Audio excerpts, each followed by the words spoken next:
I once believed that life would slow down on its own, that one day things would feel lighter. They didn't. Life doesn't slow down. It just grows quieter while it moves faster. There was a time when days felt wide. Mornings arrived without effort. Nights didn't ask questions. Back then, I thought time was something I owned, something I could save for later. I told myself I would call people another day, visit when things were less busy, speak honestly when the moment felt right. I didn't know that later was already slipping away. Nothing dramatic happened.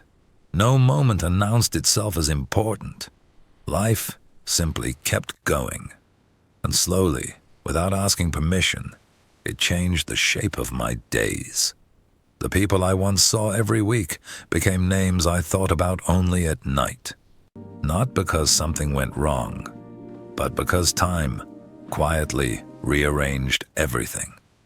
I've learned that most losses in life don't come from mistakes. They come from delay, from assuming there will always be another chance to say what matters. Life doesn't warn you when a moment is leaving. It lets you live it normally, until it becomes a memory. And only then do you understand how much of your life was passing while you were waiting for the right time. There was a period when I stayed busy on purpose, busy enough to avoid thinking, busy enough to feel useful. I told myself I was building something, a future that would eventually feel complete. But the strange thing about the future is that it never arrives the way you imagine. You reach one goal, and another quietly replaces it.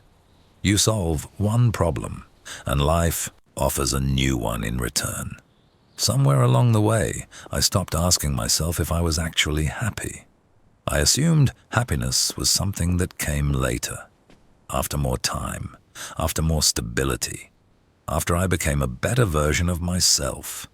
What I didn't realize was that life was happening in between, in the ordinary days, in the quiet evenings, in the moments I didn't record or remember. Those moments didn't feel important then.